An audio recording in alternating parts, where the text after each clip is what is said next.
Chargers have a chance to go 4-0 on Sunday against the New York Football Giants. Will they do it? In this episode, I'm going to break down my keys to the game for the Chargers, talk about the changes the Giants have made on the offensive side of the ball with Jackson Dart replacing Russell Wilson, talk about the strengths of the Chargers, also the weaknesses, and then my predictions for the score of this game. It's always tough for a football team placed on the West Coast to go to the East Coast. The Chargers have the most travel out of any team in the NFL this year. So the NFL gave them a really tough task. One, the amount of travel they've had to do so far this year. The Chargers will travel 37,000 miles total this year, which is pretty insane. But the Chargers have stepped up to the task, one by playing 3 straight division games and going 3-0, flying to Brazil, now flying to the East Coast. Next week, they'll be back on the West Coast, and they fly back to the East Coast. It's definitely a gauntlet. So we're going to break down the matchup on Sunday against the Giants and go through my predictions as well. So far this year, I've been 3-0 in my predictions. My point spreads have been either on target or pretty close to being accurate. So let's hope I can go 4 for 4 on my predictions this week. If you haven't already, be sure to like, subscribe to Electric Edge Podcast on YouTube. You can also listen on Spotify as well. Follow me on social media platforms. I'm on X, I'm on TikTok, and I am on Instagram at Electric Edge Pod. So with that being said, let's jump into this episode.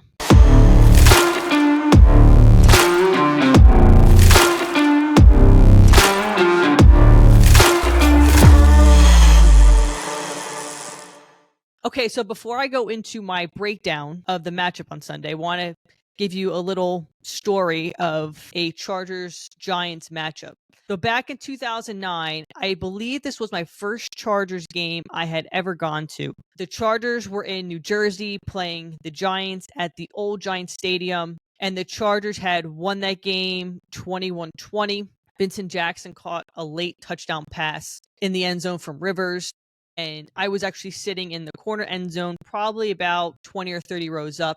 So I remember standing up trying to see the catch in front of me. But I think that was my first Chargers game I was ever at. I think I was 15 or 16 years old at the time. And I had gone with a bunch of Giant fans who were season ticket holders. And I had on my Navy Phillip Rivers 50th anniversary jersey. That was way too big for me, but I was so excited to have a Phillip Rivers jersey at the time. And Giants fans around me were not happy when Vincent Jackson scored that touchdown. I remember standing up and cheering, and the guy I was sitting next to, who I'd gone to the game with, said, "You better sit down," because he was getting combos thrown at him from other Giants fans. But that was my first vivid memory of seeing the Chargers in person. So that was really cool. I got to see LT play, Phillip Rivers play, Antonio Gates play, Vincent Jackson play. Sean Merriman was on that team as well. So pretty cool to see all the Chargers football players that I love. But I had gone to several games out at Metlife once they opened up the new stadium, whether it was mostly the Jets. I had seen matchups, but I remember I think that was my first Chargers game that I had seen in person against the Giants. So just wanted to give you a quick backstory there on the matchup and my own experience seeing the Chargers in person for the first time. All right, so let's jump into the actual matchup for this weekend. All right, so the Giants are 0-3. They benched Russell Wilson after Sunday's loss against the Chiefs. Russell Wilson looked terrible. I think he threw for 160 yards. He had 2 picks. Just couldn't get anything going on the offensive side of the ball. But there are some bright spots with the offense, and one of them being Cam Scatterbo. But the Chargers, this isn't a walk in the park game. I think right now they're favored 6.5 points over the Giants. The Giants are starting Jackson Dart. I mean, we've seen him on tape in the preseason and his college tape at Ole Miss. Different type of quarterback. The Giants were already scheming, had plays built in when Wilson was the starter for him to do RPOs. I don't think he had thrown the ball yet, but they were designed runs for him. So I'm sure Minter and the gang are all over tape, trying to study what they can on stopping Jackson Dart. But with the big point is neutralizing their run game. So Tyrone Tracy, their top running back, is going to be out for a couple of weeks. He dislocated his shoulder against the Chiefs on Sunday. But Cam Scatterbo is a beast. I watched the game on Sunday, and the dude is just like a bulldozer. He's a really hard runner. I think if the Chargers didn't sign Najee Harris in the offseason and draft Omarion Hampton, Cam Scatterbo is a hardball guy. Just tough nose, loves football, do anything that's asked. He was fun to watch on Sunday, but that Giants offense they couldn't get anything going, and they had opportunities to score against the Chiefs and just couldn't capitalize. Russell Wilson, I think his time is over in the NFL. I don't think he wants to be a backup, but I think it's time for him to hang it up. He hasn't had much success since leaving Seattle. But anyway, let's jump into point one for the keys to the game for the Chargers. They need to stop the run game. I think the Giants are going to heavily lean on it between Scatterboo and using Jackson Dart. Their offensive line is pretty weak. They have an all-pro left tackle, Andrew Thomas, but he is coming back from an injury, and he was on a snap count on Sunday. I expect the same thing to happen this Sunday as well, and he's also on the injury report, which we'll go through towards the end of the episode. So I think if you eliminate the run game on Sunday from the Giants, you're going to put a lot of pressure on a rookie who's getting his first career start. They do have Malik Nabers, who's also on the injury report, and I believe Darius Slayton is also on the injury report, but I'll confirm that here in a few minutes. Cam Scatterboo last week, he played well. I mean, he caught out of the backfield. He ran. I think he had over 100 total yards last week. But currently on this season, he has 102 rushing yards so far. Like I mentioned, Jackson Dart is going to be a threat to run. Definitely need to contain him. Similar to the scheme they had with the Chiefs in the first game, where Henley was playing that spy position, keeping them contained in the pocket and don't let him run. But the Giants have the 31st ranked offensive line in the NFL. The Chargers front seven need to take advantage of that, put pressure on the rookie. Like Ed mentioned, Andrew Thomas is on a limited snap count. I expect that to be the same case this week as well. And the Chargers defense, we've seen the past 3 weeks, is firing on all cylinders. They're ranked 8th in total defense in the NFL right now. They've only given up 4 touchdowns this year. As far as their pass defense, they're ranked 9th. They're ranked 9th in rushing defense. They're giving up less than 100 rushing yards a game. I think it's about 94 yards a game right now. You contain the rush game, put pressure on Dart, force him to make mistakes in his first start, and you could have a very good outcome on Sunday. The Chargers are only giving up about 16 points a game on average. As far as all the predictions I've seen so far from the NFL analysts, everyone has the Chargers winning by a big margin on Sunday. But like I said, I don't count out any team. I don't take any week for granted that it's an automatic win.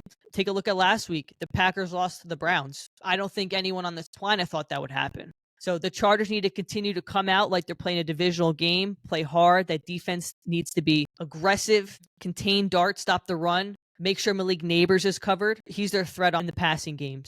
But he's also on the injury report, like I mentioned.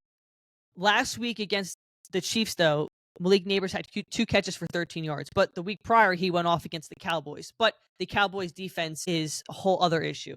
So I think if you eliminate Nabers, contain Scatterboo, and Dart, you have a very good path to winning on Sunday against the Giants. All right, so let's talk about this glaring issue that we had seen last week against Denver. They need to protect Herbert. This Giants defensive line is, in my opinion, it's not a joke. They have Abdul Carter, who they drafted, Kayvon Thibodeau, who was their first-round pick a couple years ago. They have Dexter Lawrence. They can get to the quarterback. They put pressure on Mahomes last week. The right side of this offensive line was atrocious last week. Trey Pipkins right now is on the injury report. Mekhi Becton's on the injury report. So they need to do a better job of keeping Herbert upright. This defense is not a walk in the park. Right now, though, in the NFL, the Giants pass rush is ranked 28th overall, but the Chargers offensive line, I think 3 out of their 5 offensive linemen finished in the bottom 5 of PFF grades last week. You can't keep putting Herbert in these spots where he's going to take hits, going to take sacks. He needs to stay upright. He needs to stay healthy. And the Giants defense is not a walk in the park. They aren't playing well, but they do have a lot of talent. And you never know, putting in a new quarterback. I know the Giants fans are fired up. I'm friends with Giants fans. I'm getting comments that, we're going to beat the crap out of you on Sunday. Crazy things happen. So I'm hoping that in practice this week, they are planning to make sure they can keep Herbert upright, solidify that right side of the offensive line. I think Austin Deckles had a very good game last Sunday against the Broncos, so he may be sliding into one of those spots on the right side of the line. But we'll go through the full injury report towards the end of this episode. But the Chargers just need to do a better job of keeping Herbert upright and not letting him take as many hits as he did last week, or else it's going to be a long season for him, and you then increase the risk of injury, which we cannot afford to happen for our MVP candidate. On to my next point. So the Chargers need to continue what they did last week as far as the rushing game. You got to feed the ball to Hampton, whether it's he's rushing or quick passes out of the backfield. He played his best game yet in the NFL. He won Offensive Rookie of the Week last week. I'm hoping that this was the turning point game for him against Denver, where he becomes a much bigger part of this offense. The Giants' rush defense is ranked 31st in the NFL. So Need to exploit that. Also, get the run game going. Play action works better, gives Herbert a lot more space to work and throw the ball down the field. Right now, Herbert is leading the NFL in passing yards. I believe he's at 861. So he can easily throw for another 300 yards on Sunday against this Giants defense. You also need to take advantage of how poorly that in overall this Giants defense has played. They've given up 20 points in back-to-back games. The Chargers should put up over 20 points on Sunday between their run game and their pass game. I do want to mention, I did read something today. Harbaugh had his press conference with all the beat writers, and he talked about Oronde Gadsden and said that he's going to be a bigger part of this offense going forward. He had a phenomenal game Sunday against Denver. I'd love to see them have a offensive-based tight end that Herbert can hit and get those hard yards and just another big target for him to throw to. So I think, once again, Hampton's going to rush for over. I think Hampton in total is going to have over 100 yards on offense, and I think Herbert throws to 300 yards on Sunday as well. I think Ladd McConkey gets his first touchdown on Sunday as well. Hopefully I'm right. Love to see it. I really do love the passing attack right now, that it is being spread all over the field. There is not one single target that has been outweighing all the other targets, which is nice. This is probably the most complete wide receiver core that Herbert's had since coming into the league. So it's awesome to see all these pieces coming together in this offense and really setting him up for success. All right, this is something the Chargers did not do well on Sunday that they need to flip the script on. Turnovers. You have a rookie quarterback in for the Giants. You need to force pressure on him and force turnovers. The Giants so far this year have had 3 turnovers. I think they're all interceptions from Russell Wilson. But you need to put pressure on the rookie, make him make mistakes, capitalize on the turnover game, and come out victorious on Sunday. The Chargers, like I said, Sunday was not their best game by any stretch of the imagination so far this year. They lost a turnover battle, but still found a way to win. Great teams do that, but that can't be the narrative every week. Force pressure on this offense, create turnovers, win the turnover battle, you win the game. I'd love to see Tarheeb get his first pick of the year. I think it's coming, and it could come this week against the Giants, so we'll keep an eye out for that. And then this is another point which I've brought up in multiple episodes: discipline and red zone efficiency. The Chargers did not have great red zone efficiency last week against Denver. They need to take advantage of when they're in the red zone to score, put up points, don't settle for field goals, but also when it comes to discipline, the penalty game. We saw last week with Denver that they had a ton of penalties. I think they had 10 penalties and gave up a bunch of field position to the Chargers, granted them several first downs because of penalties. Right now, the Giants have committed 27 penalties so far this year. It's resulted in 277 penalty yards. The Chargers, on the flip side, have only committed 15 penalties. Force the Giants in the position where they're going to make mistakes, cause penalties, get that extra yards. If you win the turnover battle and you win the penalty battle, you're in a great spot to win the game and go 4-0 on the road. So as far as my predictions, I have the Chargers winning 31-17 against the Giants. And that was my predictions from way back in June. I had predicted that they would start the season 4-0. I'm going to stick with my predictions. There's some analysts out there I saw, they had a score of like 30-6. I don't think the defense is going to hold them to 6 points, just because I think they're going to get Scatterboo involved and Dart may come out on all cylinders and the defense adjusts. But I'm going to go with 31-17 for a win on Sunday against the Giants. Okay, this is the injury report from Daniel Popper.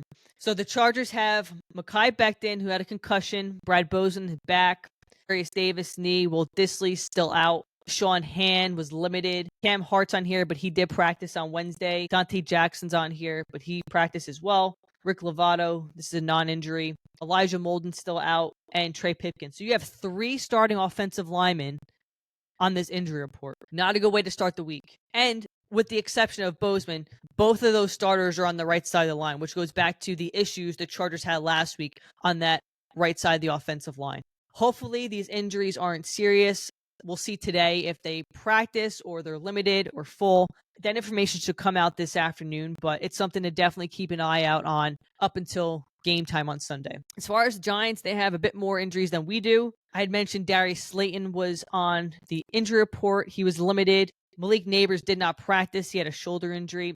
Don't know where that came from. I mean, last week he only had 2 catches, so that's something to keep an eye out on. Andrew Thomas, I had mentioned him. He's on a snap count anyway. He was limited. Theo Johnson's their number 1 tight end. He didn't practice. Graham Gano's on here, but the Giants did sign our friend Younghoe Koo on, I think it was on Monday. They signed him to the practice squad. So if Gano can't go, Koo may be kicking for the Giants. And then, like I had mentioned, Tyrone Tracy is going to be out for a few weeks. He dislocated his shoulder on Sunday against the Chiefs. Injuries on both teams, there's just no excuses. You find a way to win, even when you do have injuries. Injuries are part of the NFL. I always go back to the quote I heard at training camp from Elijah Molden. He said that the injury rate in the NFL is 100%, and that is definitely the case. But I'm cautiously optimistic that the Chargers will win on Sunday against the Giants, go 4-0, and then head back to SoFi for a matchup against Washington, which will be an interesting game, but we'll get to that episode next week. If you haven't already, be sure to like, subscribe to Electric Edge Podcast on YouTube. You can also listen on Spotify. Follow me on socials. I'm on TikTok, X, and Instagram at Electric Edge Pod. Love engaging with Charger fans. So let me know in the comments below, what do you think about this week's matchup against the Giants? What are your final score predictions? What are you looking to see from this offense or defense? Let me know in the comments below. Love hearing from Chargers fans. Love hearing your predictions. So be sure to watch and then leave me some love in the comments. So with that being said, here's the good vibes. We're going 4-0 on Sunday. Hoping Herbert has a great game. Hoping Omarion Hampton has a great game. Keep that offense rolling and that defense being an unstoppable force. Would love to see it. So with that being said, as always, go Chargers and bolt up.